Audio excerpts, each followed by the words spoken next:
Se eu sou... Esquece eu. Presidente Bolsonaro, se hoje o presidente da República fosse Jair Bolsonaro, ele não ia indicar um inimigo. Se eu fosse presidente da República, eu não ia indicar uma pessoa que eu não confio.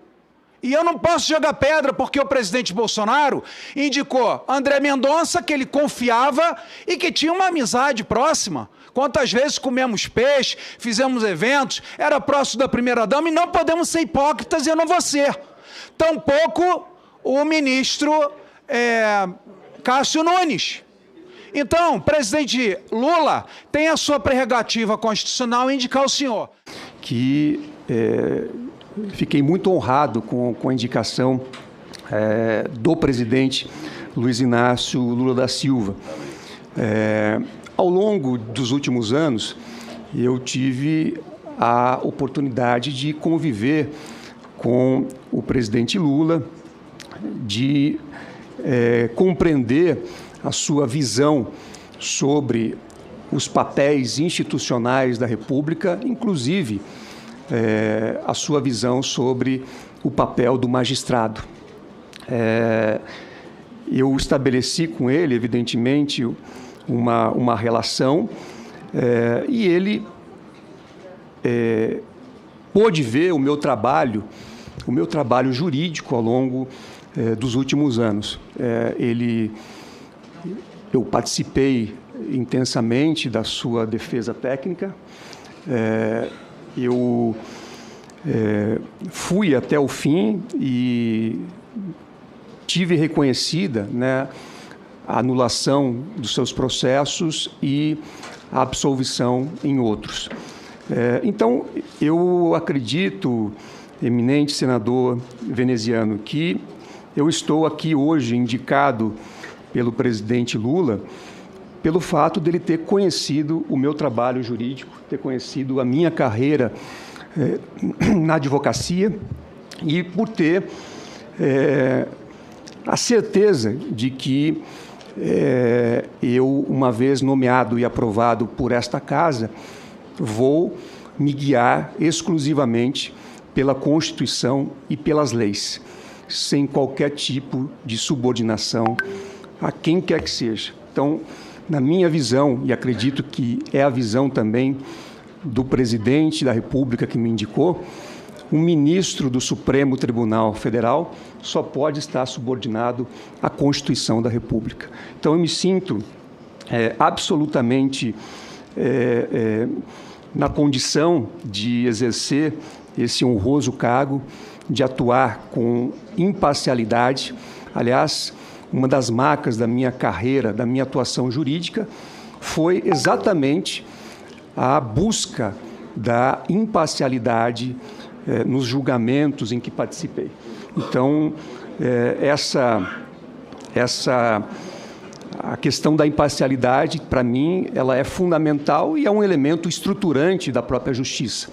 Então, uma vez tendo o meu nome acolhido por este Senado da República, irei cumprir a Constituição e as leis, irei julgar de forma imparcial, como sempre defendi na minha carreira como advogado, e observarei, evidentemente, todos os impedimentos que estão previstos na legislação que foi aprovada por este Congresso Nacional, inclusive modificada recentemente para incluir outras hipóteses.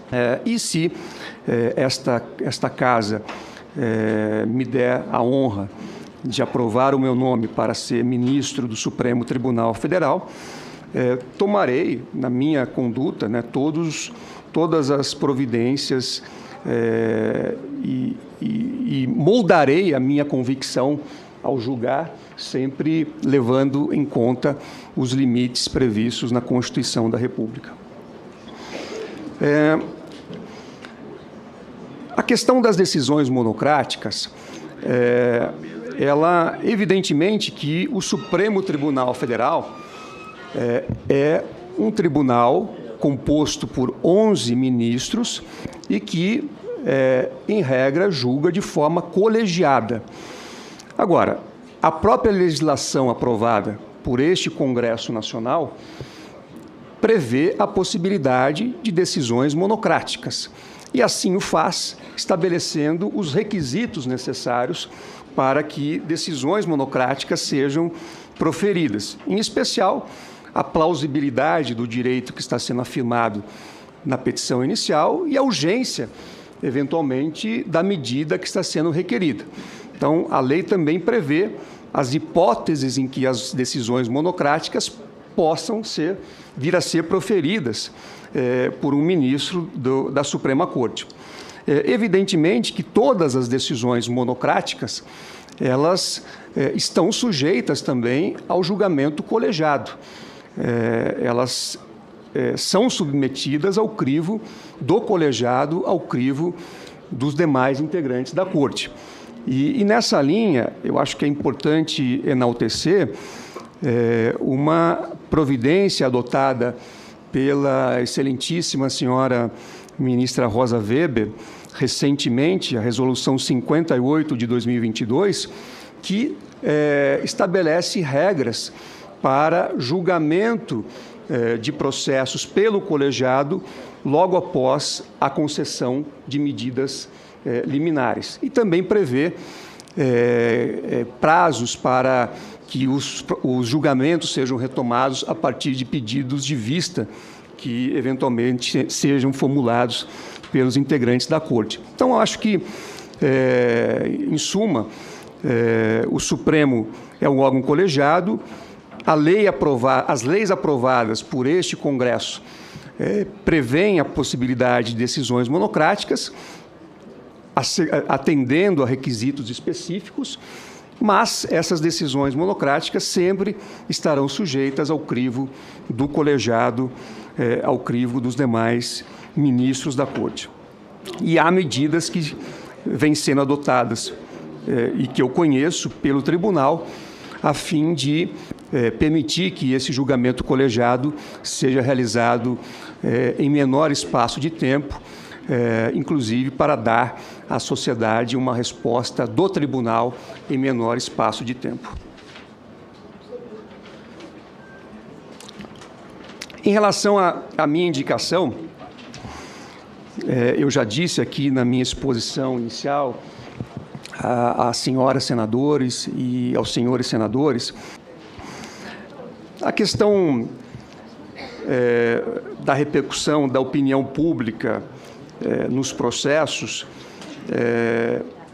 é um tema que temos que efetivamente prestar atenção, porque evidentemente que a opinião pública ela tem a legitimidade, né, de se inteirar dos processos, de participar das discussões públicas, mas muitas vezes ela não tem conhecimento do conteúdo dos autos ou das questões técnicas que estão em discussão.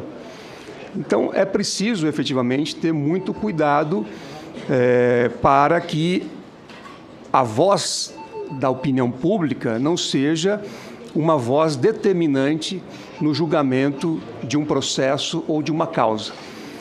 Ao meu ver, o que deve ser determinante é o conteúdo dos autos e o que diz a Constituição e as leis. O julgador, ele não está numa posição de ter que agradar a opinião pública. Ao contrário, muitas vezes ele tem que ser contramajoritário, justamente para poder assegurar o que diz a Constituição e o que diz as leis. Em relação ao problema, né, da falta de acesso de uma ampla camada da população à justiça ou até mesmo aos recursos previstos em lei.